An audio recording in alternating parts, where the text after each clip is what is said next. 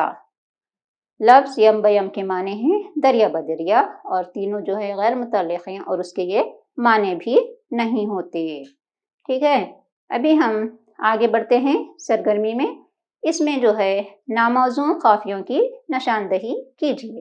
آپ لوگوں کو جو ہے جو قافیہ ناموزوں لکھتا ہے اس کی نشاندہی کرنا ہے۔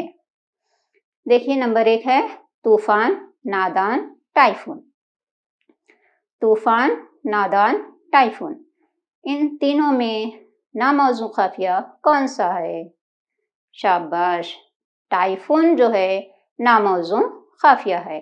اسی طرح اب ہم دوسرے سوال کی طرف آگے بڑھیں گے۔ مچھر، شور، خنجر۔ مچھر، شور، خنجر، کون سا لفظ ناموزوں قافیہ ہے؟ بالکل صحیح جواب، شور۔ مچھر اور خنجر موزوں قافیہ ہے، اس لیے وہ نہیں آتے ہمارے جواب میں۔ کیا آتا ہے؟ شور۔ صحیح جواب، بالکل صحیح جواب۔ نمبر 3 ہے فگار، بخار، فنکار۔ بالکل آسان ہے، اب تو آپ اچھی طرح سمجھ گئے ہوں گے۔ جواب دیجئے جلدی سے۔ ہاں بالکل صحیح جواب، فنکار۔ فنکار کیا ہے؟ ناموزوں قافیہ ہے۔ فگار اور بخار موزوں قافیہ۔ اس کے بعد ہے غازہ، ارادہ، برادہ۔ غازہ، ارادہ، برادہ، کون سا ہے؟ شاباش، غازہ جو ہے ناموزوں قافیہ ہے۔ اس کے بعد آپ لوگوں کو جو ہے گھر کا کام دیا جائے گا۔ آپ لوگ اس کو حل کر کے جو ہے اپنے استاد محترم کو دکھائیے۔ سوال نمبر 1 ہے بلدیہ والے کیا کام کرتے ہیں؟ اب آپ نے اس نظم کا پہلے حصے کا مطالعہ کیا جس میں یہ ذکر کیا گیا ہے کہ بلدیہ والوں کا کیا کام ہوتا ہے، تو بلدیہ والے کیا کام کرتے ہیں، اس کا جواب آپ کو لکھنا ہے۔ سوال نمبر 2 ہے DDT چھڑکنے سے مچھر پر کیا اثر ہوتا ہے؟ DDT چھڑکنے سے مچھر پر کیا اثر ہوتا ہے؟ بچوں یہ آپ کو اپنی کاپی میں لکھ کر کس کو دکھانا ہے؟ اپنے استاد محترم کو دکھانا ہے۔ ٹھیک ہے، آپ یہ اس کا جواب لکھیے اچھی طرح سے، اچھا خوش خط میں، اچھے الفاظ، اچھی ہینڈ رائٹنگ، اچھے املا نویسی میں لکھ کر آپ اپنے استاد محترم کو دکھائیے۔ اس کے بعد جو ہے آپ کو ایک اور کام دیا جا رہا ہے، وہ ہے عملی سرگرمی۔ عملی سرگرمی میں آپ کو کیا کرنا ہے؟ ایک ہدایت ہے، ہدایت کے متعلق آپ کو یہ کام کرنا ہے۔ ہدایت کیا ہے؟ دیکھیے، مثال کے مطابق دائرے میں دیے گئے لفظ کو سابقے اور لاحقے کے طور پر جوڑ کر مرکبات خالی جگہوں میں لکھیے۔ مثال کے مطابق دائرے میں دیے گئے لفظ کو سابقے کے اور لاحقے کے طور پر جوڑ کر مرکبات کو خالی جگہوں میں لکھیے۔ ٹھیک ہے، سوال اچھی طرح سے سمجھ لو آپ لوگ، اس کے بعد آگے آپ کو کرنے میں آسانی ہوتی ہے۔ دیکھیے میں نے ایک مثال بتا رہی ہوں یہاں پر، کار جمع خیر۔ کار اور جمع خیر یعنی کار اور خیر کو ملانے سے کیا ہوتا ہے؟ کار خیر۔ کار خیر کیا ہے؟ خیر کو کار لگا دیے ہم، دو لفظ بن گئے، یعنی یہ مرکب بن گیا۔ تو یہ مرکب لفظ، ایک مرکب لفظ کیا بنتا ہے؟ کار خیر۔ تو کار خیر کیا ہوتا ہے یہاں پر؟ سابقہ۔ آ گیا سمجھ میں؟ ٹھیک ہے، آپ کو ایک مثال بتاتی ہوں یہاں پر، شاہکار۔ شاہ جمع کار، شاہ جمع کار۔ شاہ اور کار کو ملانے سے کیا بن رہا ہے؟ شاہکار۔ کیا بنتا ہے؟ شاہکار بنتا ہے۔ تو یہ شاہ کو ہم آگے ایک لفظ لگائے، کار لگائے، تو یہ کیا بن گیا؟ لاحقہ۔ کیا کہتے ہیں اس کو؟ لاحقہ کہتے ہیں۔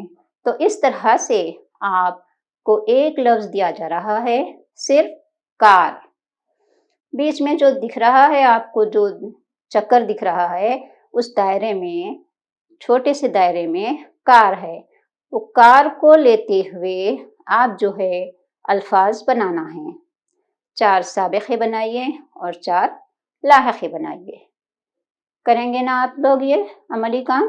عملی سرگرمی آپ کو جو دی جا رہی ہے وہ کریے اور اپنے استاد محترم کو بتائیے۔